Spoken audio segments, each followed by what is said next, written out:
He cheated on his wife with a young model, thinking she would put up with anything. But she already owned half of his empire. See how one woman turned betrayal into strength. Subscribe and write in the comments which city you are watching from. The house they lived in hadn't always looked like that. Once it had been a modest two-bedroom cottage tucked behind a row of sycamores on the edge of a dusty road. The kitchen was too narrow for two people to move through at once, and the ceiling in the living room cracked every winter from the shifting foundation. But it was theirs. It was the place where Marceline Lowell first learned to read her husband's moods by the pace of his footsteps and the way he sighed after a long day of trying to sell something no one believed in yet. That was decades ago, before the marble floors and towering glass atriums, before the catered luncheons and media appearances, before the world saw Herbert Lowell as a genius, long before they forgot to ask who stood beside him when no one else did. Back then, Herbert was simply a man with a toolbox full of ideas and a stubborn streak that ran deep into his bones. He had dropped out of his second year of engineering school and spent his days scribbling designs on napkins and receipts, dreaming of logistics systems that could outthink people. Marceline had met him at a community business fair where he'd set up a small folding table with a clunky demo screen showing a blinking prototype and no real plan for execution. She had approached not because of the blinking lights, but because he was the only one not shouting to get attention. He looked exhausted, hopeful, and terribly unprepared. She had asked him 2 questions that day: who was backing him, and what problem was he actually solving. He had stammered through both answers, but he listened. Really listened. That was what caught her attention. By the end of the day, she had offered to help him rewrite his pitch and connected him to a man she knew from her part-time job who might be interested in logistics technology. Her background was not one that typically earned seats at venture capital tables. Raised by a schoolteacher mother and a father who never made it home from his 3rd deployment, Marceline had grown up learning to stretch every dollar and speak carefully in rooms where she was always the exception. Her brilliance lay not in academic degrees, though she had those too, but in intuition. She could read a room in seconds and knew when to push, when to fold, and when to speak. With Herbert, she found someone who didn't flinch when she disagreed, someone who respected strategy even if he didn't understand how she built it. The early days were brutal. Their garage office was cluttered with wires, half-eaten meals, unpaid invoices, and the sharp, buzzing tension of too many ideas and not enough traction. Herbert obsessed over code and hardware, often losing track of time, meals, or sleep. Marceline was the one who kept them tethered to reality. She made the phone calls, chased clients, drew up invoices, negotiated with suppliers, and paid off creditors by convincing them that something great was just around the corner. She believed it because she believed in Herbert, but also because she had run the numbers and seen the potential for herself. Their first real break came when a regional pharmacy chain agreed to try their software in 5 of its warehouses. The chain's operations manager had only agreed to the meeting because Marceline had shown up at his office without an appointment and refused to leave without a conversation. Her pitch had been simple. Their system could reduce errors and delays by at least 15% in 6 months. She had made the numbers sound both inevitable and modest. They got the contract. From there, the climb was relentless. Success didn't arrive like a flood. It dripped in, slow and unpredictable. But it came. By the time their company crossed its first $1 million in revenue, Herbert's name was already starting to circulate in trade journals. Photos of him at conferences, quotes in articles about the future of logistics, panels with other tech minds. He looked the part. Tall, white-haired by his early 40s, with a measured voice and the ability to sound like he knew more than he said. What those articles never showed was the woman beside him, sometimes literally in the same room, who had pulled the strings to make the meetings happen, had rewritten his slide decks at 2 a.m., had absorbed every financial report, and crafted the strategy that let him appear fearless in front of investors. And yet, Marceline never asked for her name on the door. She didn't want the spotlight, didn't need applause. Influence, not visibility, that was her terrain. She chose to remain informal, never requesting an executive title or a board seat. Herbert often joked that she was the ghost in the machine, quiet, omnipresent, irreplaceable. He meant it as a compliment. Back then, he understood what she was worth. The company grew, swallowing up smaller competitors and expanding internationally. They moved into a glass and steel headquarters, left behind the two-bedroom house, and bought an estate with gated entrances and private staff. Herbert traveled constantly, giving interviews, being honored, hosting dinners. Marceline kept the engine running. She streamlined operations, smoothed over employee disputes, and advised on every acquisition. It was she who noticed when a European partner was laundering funds through shell contracts and had it resolved before a scandal erupted. She who rewrote their internal policy for employee equity to prevent mass walkouts during a tense restructuring year. And yet, outside the inner circle, no one spoke her name. The change came slowly at first, like a drop in temperature you don't notice until you're shivering. Herbert began to talk less in the evenings. He stopped asking for her feedback on press materials. He brushed off her questions about budget reallocations with vague reassurances. Then came the consultants, younger, slicker, full of glossy presentations and buzzwords about rebranding and evolution. One of them was a woman named Lexi Monroe. At first she seemed like just another hired face, a lifestyle influencer turned corporate identity strategist who dressed in minimalist silks and smiled too much. She hovered around Herbert's events, posted curated photos of his speeches, and gushed about innovation and legacy on her social media. Marceline noticed the way Lexi stood too close when cameras flashed, the way Herbert glanced her way during staff meetings, the way other staff looked at Marceline, not with respect, but with mild pity, as if she were a retired queen observing the coronation of her replacement. Then came the exclusions. A board retreat to Lake Tahoe, where her invitation was lost in the shuffle. A gala hosted in their name, where she was given a balcony seat instead of a table. Staff meetings where agendas were sent without her name on them. Herbert had not stopped speaking to her, but his conversations had grown sterile, transactional. The warmth was gone. Still, she said nothing. She had built this empire. It couldn't be taken from her with silence and shadows. But the final blow came the day Herbert casually mentioned that he was thinking of stepping back from the company in a few years and passing the torch. Not to her, to someone fresh and aligned with the future brand. Lexi, he said it at breakfast, pouring himself coffee as if he were announcing the weather. That night, Marceline walked alone through their estate. The house was vast and quiet.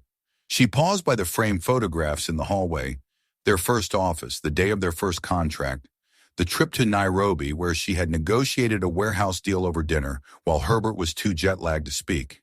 She stared at her younger self in those photos, not smiling for cameras, but thinking, planning, working. She had given her brilliance, her youth, her fire, and her future to this empire. She had let herself be erased from the narrative, and now they were replacing her, but not quietly, and not forever. It began with silence, not the kind that lingered awkwardly in a room or buzzed between two people after an argument, but the deeper, colder kind, the kind that crept into the corners of a life and stayed there. After that breakfast conversation, where Herbert had spoken of passing the torch, as though the past didn't matter, as though she were not the woman who had lit the flame in the first place, Marceline said nothing. She had nodded, picked up her cup, and continued sipping her tea. But inside her, something ancient and sharp had stirred. A knowing, a line crossed. That afternoon, she stood on the veranda of their estate and stared across the grounds. The manicured lawns, the still pond lined with lilies, the rows of hedges that led to the fountain, all of it had once been part of a shared dream. Now it looked like a stage set, artificial, hollow. The house itself, with its vaulted ceilings and curated art, had become a museum of a marriage already fossilized. She walked through it like a guest. It wasn't betrayal in the traditional sense that cracked her open. Not yet. She suspected there was more between Herbert and Lexi than professional admiration, but she had no proof then. What stung was the way he dismissed her without malice, without even recognition of her stake in all of it. She could have forgiven passion. What she could not forgive was erasure. She went to the old cottage the next day, the one they had bought in the earliest years, before any of the press, before the investors. It had been left mostly unused in recent years, though she had kept it maintained, always telling herself it was good to have a quiet retreat. She hadn't realized until now how much she needed it. Inside, the air was different, dry, still but honest. The creaking wood, the chipped paint on the stair rail, the draft under the kitchen window, all reminders of a life built from effort, not polish. She spent the first day in solitude. No phone, no staff, just notebooks and memory. She pulled out the heavy file boxes she had stored in the closet years ago. Contracts, early correspondences, napkin sketches, letters from partners long retired or long dead. She sat cross-legged on the floor, going through every paper, every note, every line. It was like reading her own autobiography in legal ink and accounting shorthand. The more she read, the more it became clear her fingerprints were on every brick of this empire. By the second night, her sorrow had burned away, leaving behind the cold steel of resolve. She called Marcus, their longtime friend and attorney, a man who had drawn up their original business framework and had stayed loosely in touch over the years. She didn't tell him much, just asked if he could come by the cottage the next morning. He arrived without questions. Some things, she supposed, did not require explanations. They sat at the kitchen table, where she slid a stack of folders toward him. She asked him to look into the legal status of her holdings, real holdings, not the symbolic equity Herbert had offered over the years as gestures. She wanted to know exactly what she owned, what had been signed in her name, and what powers she might still wield. Marcus took the folders and read in silence. Then he looked at her, not with pity, but with admiration edged in concern. Over the next week they met daily. Marcus returned with binders full of reports and documentation. It turned out that Herbert, in a mix of generosity and ego, had done what many men in love do. He had underestimated her. Years ago, during a tax restructuring, he had moved several assets into a trust in Marceline's name to shield them from potential litigation. At the time, it had made perfect sense. She had been his partner in every sense, and he had never imagined a future in which she would need to exercise any actual power over those assets.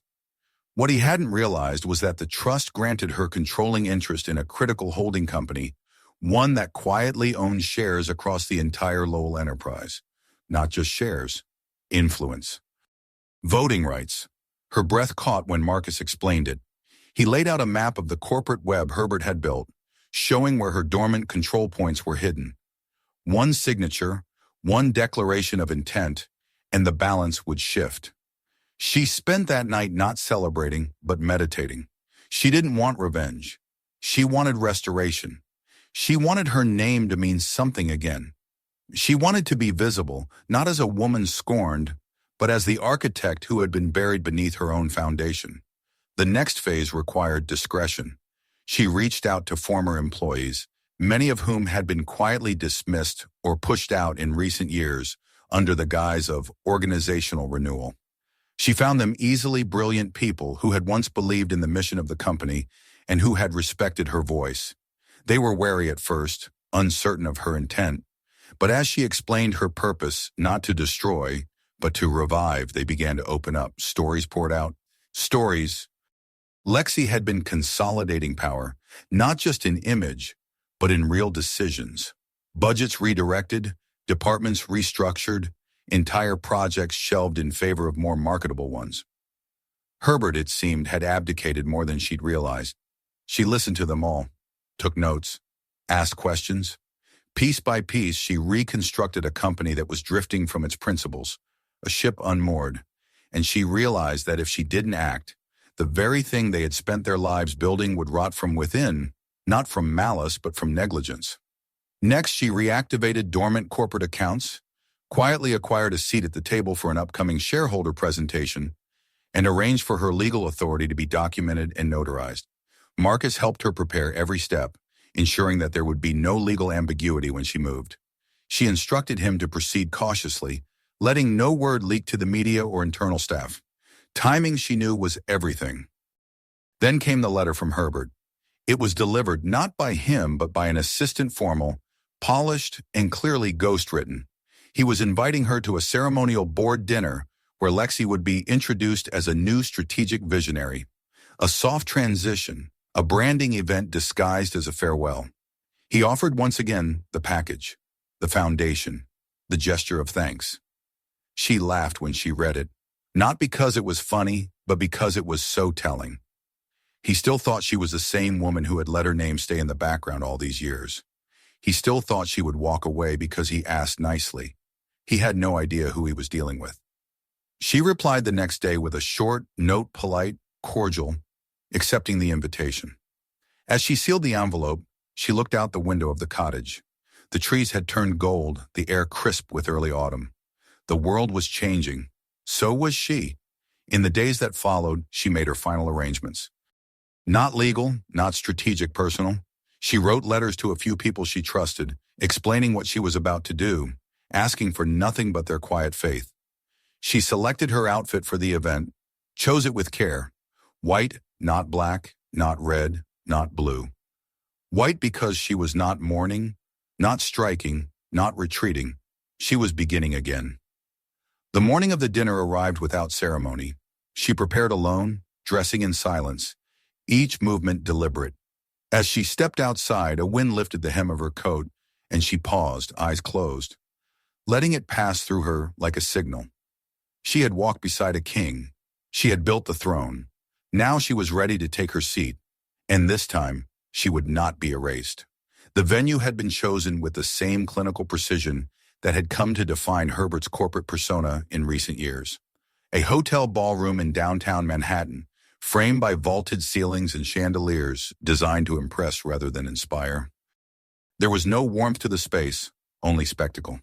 The press had been carefully selected industry insiders, financial media, a smattering of influencers invited to lend a sheen of modernity to an event that was meant to mark a symbolic shift. The invitation had described it as a new era, legacy and leadership forward, a phrase so thoroughly market-tested that it seemed almost stripped of meaning. Marceline arrived just before the scheduled start. She did not come with fanfare or entourage. No one announced her name. She stepped out of the car, nodded to the valet, and walked in unaccompanied. The doorman barely looked up. Inside, a low hum filled the space, voices of staff scurrying between tables, guests exchanging pleasantries, photographers testing their flashes. Lexi's face was already projected onto a towering screen at the far end of the room, paired with slogans that read fresh vision and empathy and innovation. Kerr. No one noticed Marceline at first, which was exactly as she intended. She made her way across the lobby, past waiters offering glasses of champagne, and into the heart of the event. Her white suit caught the light, its tailoring immaculate, the fabric soft but structured, unmistakably authoritative. Not a costume, not a statement, just truth, worn plainly, a symbol of calm certainty. She paused at the entrance to the ballroom, taking in the scene before her. Herbert was already on stage, speaking into a headset microphone, his voice amplified and confident. He looked as he always had in these settings, poised, controlled, slightly removed. He gestured toward Lexi, who stood to the side of the stage, radiant in a shimmering dress, her smile camera ready. The audience, composed of shareholders, board members, and favored staff, clapped politely as he introduced her as the future of our brand. Marceline moved through the crowd without a word, nodding politely at familiar faces that blinked in surprise as they recognized her. A few offered guarded smiles, unsure whether to welcome her or look away. She reached the foot of the stage just as Herbert was preparing to step aside and hand Lexi the microphone. She didn't ask permission. She didn't wait for a cue. She stepped up onto the stage. There was a brief murmur in the room, a shifting of posture, a soft tightening of breath. Herbert froze mid-step, blinking in confusion as he turned to see her. For a moment he said nothing. His body remained half-turned toward Lexi, as if unsure whether to address his past or embrace his curated future. Marceline took the microphone from its stand. Her voice was steady, deliberate, low enough to command attention, but not so loud as to betray urgency. She didn't greet anyone. She didn't acknowledge Herbert or Lexi. She simply began to speak. She spoke of history, not nostalgia, but architecture. She spoke of the early years, of the long nights in the garage when software crashed and banks threatened foreclosure. She spoke of the first client meeting they had landed, not because of charisma or capital, but because she had read a man's hesitation and responded with exactly the right data at exactly the right moment. She spoke of the risks, the unpaid months, the long hallway arguments, the moments of doubt that never made it into annual reports. She did not accuse. She illuminated. She spoke of the silent workers, the invisible labor behind every contract, every launch, every line of code. She named names, not to shame, but to honor. She traced the company's milestones through the people who had made them possible and through the values they had once believed were sacred: integrity, grit, clarity, shared purpose. Then finally she turned to Herbert. She spoke of love not as a romance, but as a collaboration, a commitment to something larger than comfort. She described what it meant to walk beside a man building an empire, not for herself, but because she believed in the vision. She acknowledged that there was once deep respect between them, mutual fire, and a sense of shared destiny. She did not dwell on the betrayal. She didn't need to. Then she held up the folder. It was thick, bound in leather, stamped with the seal of the very holding company Herbert had forgotten she controlled. She opened it and read in clear legal language the articles of authority that granted her operational power over the very firm he was trying to reinvent without her. The signatures were dated, authenticated, notarized. The power had been granted long ago in the days of trust and equal footing. It had simply never been rescinded. The silence in the ballroom became heavy. Even Lexi's smile had vanished, replaced by a brittle mask of disbelief. Marceline concluded with a declaration, not theatrical, not triumphant, but absolute. As of that morning, she had executed her right to recall executive appointments, suspend marketing expenditures not approved by the full board, and restructure the leadership planning committee. Effective immediately. The crowd did not erupt. There was no applause, just a stunned, cavernous quiet. Herbert's face was unreadable. For the first time in their long history, he looked like a man who truly did not understand the game he was playing. He opened his mouth once, then closed it again. His hands trembled slightly at his sides. Marceline turned and walked down the steps from the stage. No one stopped her. The path cleared as she moved, each step measured, each breath calm. Outside the ballroom, the sound returned. Clinking glasses, muffled voices, hurried footsteps. Inside, the story had changed. By the end of the day, the press had caught wind. Leaks trickled out, not from Marceline, but from those inside who had watched the moment unfold and felt the tectonic shift beneath their feet. The narrative bent swiftly, not the unveiling of a new brand ambassador, but the quiet restoration of an original force. "The woman behind the throne takes the reins," one headline read. Another, "Silent partner no more. Marceline Lowell reclaims empire." Lexi vanished from the corporate stage within 48 hours. Her contracts were reviewed, found to be overextended, and terminated with clinical precision. Her social media went dark. Publicists offered no comment. Herbert remained in place symbolically, founder, emeritus, historical figurehead, but his decision-making powers were revoked pending board review. He did not protest. He did not appear publicly. For the first time in his career, he faded into the backdrop. Marceline convened her first leadership meeting the following week. She sat at the head of a long table, not as a returning exile, but as a rightful sovereign. She reinstated former staff who had been sidelined in the name of modernization, appointed seasoned professionals to new advisory roles, and began drafting plans for a foundation dedicated to empowering women over 50 in leadership and entrepreneurship. She did not speak of revenge. She spoke of repair, of realignment, of remembering the values that once guided them. At the end of the meeting, one of the board members, an older woman who had been quietly passed over for years, asked Marceline what had driven her to come back now, after all this time. Marceline looked at her, eyes steady, and answered only, "Because they forgot I was here." Outside the glass walls of the conference room, the city pulsed as always, oblivious, demanding, alive. But inside, something had shifted. A center had been reasserted. A voice long dismissed had become the ground beneath their feet. And Marceline, no longer the shadow behind the throne, stood fully in her light. The following weeks unfolded with the quiet intensity of a storm that had already passed. There was no explosion, no fallout in flames, only a wide, steady shifting of power. The company's corridors, once buzzing with chatter about branding campaigns and curated image narratives, now echoed with a different energy. Respect, long misplaced or diluted into politeness, returned to its rightful place. People walked a little straighter. Meetings started on time. Eyes no longer darted nervously to see whether Lexi's name would be mentioned or whether Marceline's presence should be acknowledged. Now her presence was the axis. In her new role as chair of the board, Marceline moved deliberately. She made no sweeping gestures to erase what had come before. Instead, she opened the windows and let the stale air out. She called private meetings with department heads not to discipline, but to listen. She reconnected with the old guard, those who had weathered the storm but never lost their commitment. She offered them a seat again, not as relics of a former era, but as cornerstones for what was to come. Each decision she made bore her signature: clarity, efficient, empathetic, precise. One of her first public actions was to announce a new corporate initiative, the Legacy Fund for Women Builders. It would offer grants, mentorship, and executive training for women over 50 who had been excluded or overlooked in corporate spaces. The announcement made headlines, but what made impact was the rollout. She didn't just fund programs, she brought women in, sat with them, heard their stories. She remembered what it felt like to be in a room and be spoken about as if you weren't there.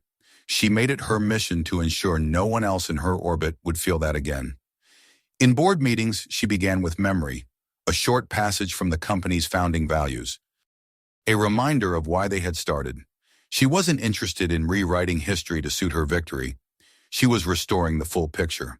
And in doing so, she found that the organization itself began to breathe differently. Not faster, deeper. Herbert, now a figurehead, kept mostly to himself. He occupied a private office on the top floor, but no longer attended executive briefings. He didn't resist the changes. He didn't speak against her, whether out of shame, wisdom, or simple resignation. He receded with a dignity that surprised even her. On occasion, their paths crossed in the hallway, and their exchanges were civil. She did not press him for apologies. He offered none. But once, as they passed by the old portrait wall, where the original founders stood shoulder to shoulder in a sepia-toned photograph, he paused. She did too, and in that brief moment, he nodded, just slightly, then continued on. It was not forgiveness, but it was acknowledgement. Lexi vanished entirely. Her social media profiles were scrubbed. Her last public engagement dated the week before Marceline's return. Rumors swirled about a move to Europe, a failed brand launch, a canceled book deal. But Marceline gave no time to those whispers.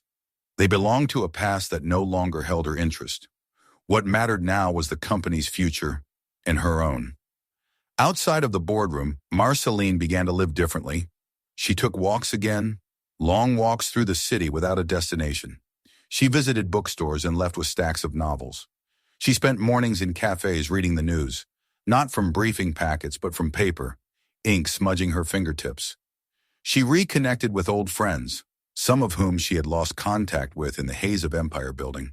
She found herself laughing more, not because life was suddenly easy, but because she had remembered how to choose herself in it. One afternoon, she returned to the cottage. The leaves had shifted again, red and gold now carpeting the lawn. Inside, it was quiet and still, exactly as she had left it. She moved through the rooms with a calm reverence, her hands tracing the edges of the furniture. On the kitchen table, her old notebooks remained stacked, bookmarks and handwritten pages tucked inside. She opened one, flipping to a page where she had written, months ago, a single line. "They forgot I was here." She underlined it now, once, with a pen she found beside the lamp, and wrote beneath it, "Now they remember." She stayed there for 2 days. No emails, no meetings, just time.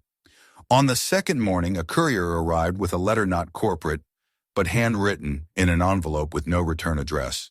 Inside was a note from one of the women she had mentored in the new Legacy Fund, a widow in her 60s who had once built a thriving textiles business before being pushed out by her sons. The woman had secured new investors, reopened her plant, and hired back women who had been laid off during the pandemic. The note ended with 4 words: "You helped me remember." Marceline folded the letter carefully and placed it in her coat pocket. It reminded her of something she had always believed but had not always voiced: that power, when held quietly, is not weakness. It is a choice, a discipline.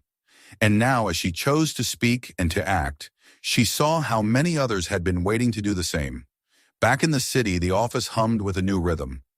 Younger employees began asking her for time, not to flatter, but to learn. She hosted a weekly roundtable in the break room, open to any staff member who wanted to discuss ideas, frustrations, or dreams. These were not performative sessions. They were real, and they mattered. By the end of the fiscal quarter, the company's profits had stabilized. Investors who had once wavered returned. Analysts praised the organization's renewed purpose.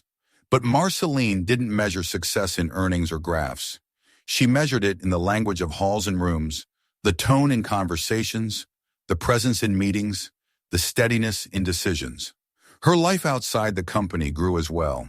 She was invited to speak at conferences, to write op-eds, to join advisory boards. She accepted only what aligned with her mission. She had no interest in becoming a symbol or a celebrity. She wanted to be a builder again, one brick, one story, one life at a time. And then, one crisp morning, she stood outside the corporate tower she had helped erect in spirit long before it existed in steel. The sun reflected off the glass, and for a moment she saw herself in it. Not the woman in white at the stage, not the strategist in meetings, but the young woman in the garage, holding blueprints in one hand and belief in the other. She smiled. Above the entrance, the new signage had been installed quietly over the weekend. It bore the same company name, but now below it, in smaller but permanent letters, it read, Lowell James Holdings. She reached into her coat pocket and touched the note again, not for reassurance, for grounding. And then, without fanfare, she walked through the doors, into the place she had always belonged. Not behind, not beside, but fully present. Because the story had never truly been about betrayal.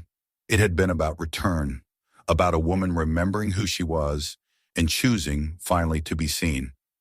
If this story moved you, don't forget to subscribe for more powerful stories like this. Watch the next video to see how strength and truth always rise, and share this one with someone who needs to hear it. Your voice helps these stories go further.